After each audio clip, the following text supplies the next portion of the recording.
प्यारे विद्यार्थियों, आज की इस वीडियो में हम हिंदी वर्कशीट 40 के बारे में चर्चा करेंगे। आपने इस गद्यांश को तो पढ़ लिया होगा, फादर कामिल बुल्के पर आधारित है। हम सीधे इनके प्रश्नों पर आते हैं जिससे कि आपका ज़्यादा समय खर्च ना हो। प्रश्नों पर हम इनकी चर्चा करेंगे और इनके उत्तरों पर चर्चा करेंगे।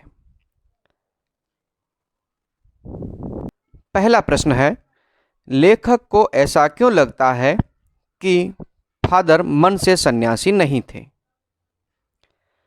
तो इसका उत्तर होगा, फादर मन से सन्यासी नहीं थे। लेखक को ऐसा इसलिए लगता है क्योंकि सन्यासी रिश्ते तोड़कर सन्यास धारण करते हैं, जबकि फादर रिश्ते तोड़ते नहीं थे, बनाते थे। लोगों से बहुत दूर दूर तक जाकर समय निकाल कर मिलते थे। सन्यासियों को किसी से लगाव नहीं होता, जबकि फादर को हिंदी से अति लगाव था। वह हिंदी को राष्ट्रभाषा बनाने के लिए अकाट्य तर्क देते थे। अतः कहा जा सकता है कि फादर मन के सन्यासी नहीं थे। अब आते हैं प्रश्न नंबर 2 पर। फादर जब भी दिल्ली आते तो क्या करते थे?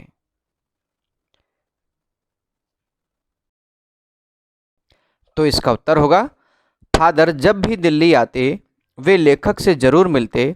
समय निकालकर खोजकर सर्दी गर्मी बरसात में चाहे 2 मिनट के लिए ही सही, लेकिन लेखक से मिलते जरूर थे। अब आते हैं प्रश्न नंबर 3 पर। फादर की क्या चिंता थी? फादर की बस एक ही चिंता थी। वो क्या थी? देखते हैं उत्तर में। फादर की चिंता हिंदी को राष्ट्रभाषा के रूप में देखने की थी। अब हम आते हैं प्रश्न नंबर 4 पर।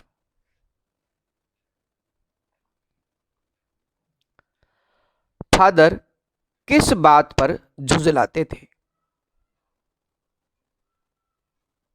इसका उत्तर होगा, फादर की इच्छा थी कि हिंदी राष्ट्रभाषा बने।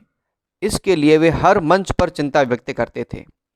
हिंदी को राष्ट्रभाषा ना बनाए जाने की बात जब लोग करते थे, तब इस पर वे झुंझला जाते थे।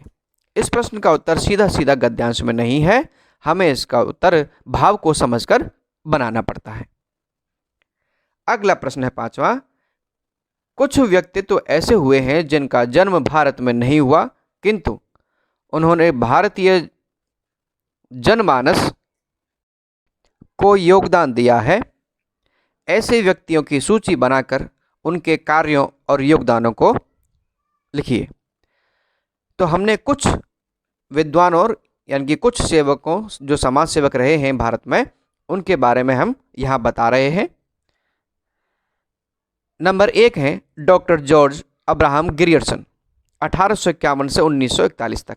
इनका जन्म आयरलैंड में हुआ।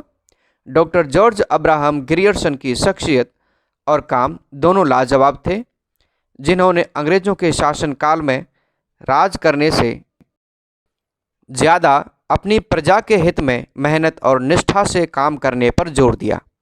उन्हें इस बात का श्रेय है कि उन्होंने कई भाषाओं वाले इस मुल्क में भाषाओं का एक परिवार, लिंग्विस्टिक सर्वे ऑफ इंडिया जैसी ऐतिहासिक कृति के जरिए बनाया। कुल 21 जिल्दों में यह छपा।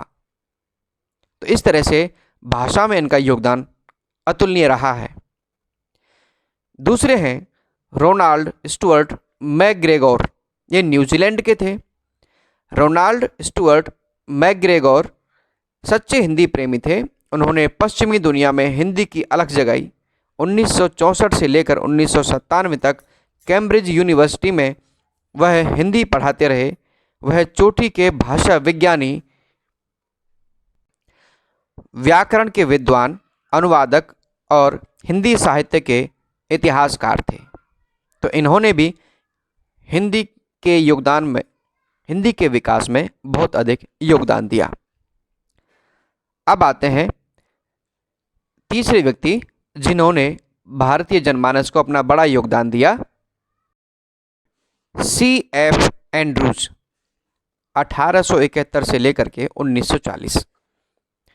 ये ब्रिटिश शिक्षाविद और समाज सुधारक थे। महात्मा गांधी के बेहद करीबी। महात्मा गांधी को दक्षिण अफ्रीका से भारत लौटने के लिए प्रेरित में अहम भूमिका निभाई। इसमें करने शब्द छूट गया है, वो उसमें आप जोड़ लेना। भारतीय स्वाधीनता संग्राम में इनके अहम योगदान के चलते महात्मा गांधी और दिल्ली के सेंट स्टीफेंस कॉलेज के छात्रों ने इन्हें दीनबंधु की उपाधि से नवाजा। अब हैं चौथे नंबर के व्यक्ति जिन्होंने भारतीय जनमानस में योगदान दिया, मदर टेरेसा, 1910 से 1997। मदर का जन्म अल्बानिया में स्कोपजे नामक स्थान पर हुआ था, जो अब यूगोस्लाविया में है। उनका बचपन का नाम एग्नेस गोंगसाहा बोजाक्सिव था। सन 1928 में वह आयरलैंड की संस्था सिस्टर्स ऑफ लोरेटो में शामिल हुई और मिशनरी बनकर 1929 में कोलकाता आ गईं। उन्होंने बेसहारा और बेघर-बार लोगों के दुख दूर करने का महान व्रत लिया। इतना ही नहीं, उन्होंने निर्धनों और बीमार लोगों की सेवा के लिए उन्होंने मिशनरीज ऑफ चैरिटी नाम की संस्था बनाई और कुष्ठ रोगियों, नशीले पदार्थों की लत के शिकार बने लोगों तथा दीन दुखियों के लिए निर्मल हृदय नाम की संस्था बनाई। यह उन्होंने पूरी निष्ठा से न सिर्फ बेसहारा लोगों की निस्वार्थ सेवा की, बल्कि विश्व शांति के लिए भी प्रयास जारी रखे। उन्हीं के बदौलत भारत शांति के लिए अपने एक नागरिक द्वारा नोबेल प्राप्त करने का गौरव प्राप्त कर सका है। इन्हें भारतीय नागरिक इसलिए कहा गया क्योंकि इन्होंने भारतीय नागरिकता हासिल कर ली थी, यानी कि ग्रहण कर ली थी, इसलिए इनको भारत का नागरिक कहा गया। और भारत में सबसे पहले जो नोबेल पुरस्कार मिला वो मदर टेरेसा को ही मिला। तो इस तरह से ये मैंने कुछ नाम यहाँ आपके लिए रखे।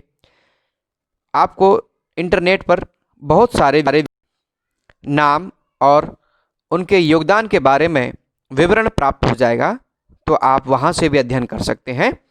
आप कॉपी में 4 लिख सकते हैं और आप अपने अध्यापिका या अध्यापक द्वारा जानकारी प्राप्त कर लें कि उनको इस प्रश्न में कितने नाम लिखने हैं, उतने आप इसमें जोड़ सकते हैं। विद्यार्थियों, यदि आपको ये वीडियो पसंद आया है तो लाइक ज़रूर करें और चैनल को भी सब्सक्राइब करें। बेल आइकन को क्लिक करके उसमें ऑल नोटिफिकेशन के लिए क्लिक कर दें, जिससे कि आगे बनने वाले सभी वीडियो की सूचना आप तक पहुंच जाए। आप सब ने यह वीडियो देखा, इसके लिए आप सभी को बहुत बहुत धन्यवाद।